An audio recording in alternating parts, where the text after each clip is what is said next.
Remember these scenes from Sacramento as people also marched through the streets in cities coast to coast in response to the future of abortion and women's rights in the U.S.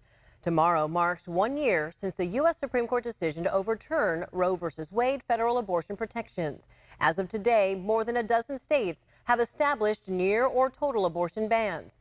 This as President Biden signed an executive order aimed at preserving access to contraception as reproductive rights are poised to play a crucial role in the 2024 election. I was out in the 60s fighting for abortion, and I can't believe that we're here again. We are so excited that the Supreme Court recognized that the life begins at conception. ABC 10 was there, talking with protesters and supporters who took to the streets in Sacramento, Lodi, and Auburn after the U.S. Supreme Court overturned Roe v. Wade 1 year ago. The ruling ended a nearly 50-year precedent, which granted a constitutional right to an abortion. Today in Washington, the president spoke about the ruling.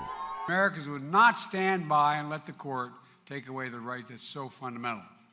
That we'd fight to restore these protections of Roe v. Wade and make it the law of the land once again, and we're going to do that. Today, some 25 million women of childbearing age now live in states where abortions are now harder to get. Today, 20 Democratic-leaning states have protected abortion access, while more than a dozen Republican-led states have some kind of abortion restriction policies in place or pending, with 13 enacting near or total bans. My understanding is babies deserve equal protection. Last year, an ABC News Washington Post poll found more than 60% of Americans polled opposed the court's decision. Former House Speaker Nancy Pelosi daring Republicans to take up legislation that would restore abortion protections. Are they afraid of their constituents?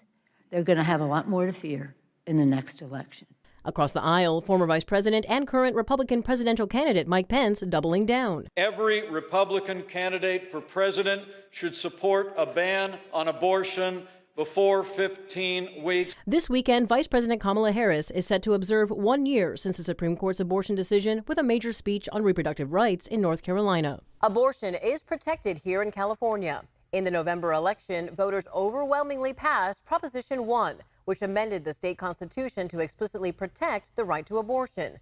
California is among the first 3 states to do so, alongside Michigan and Vermont.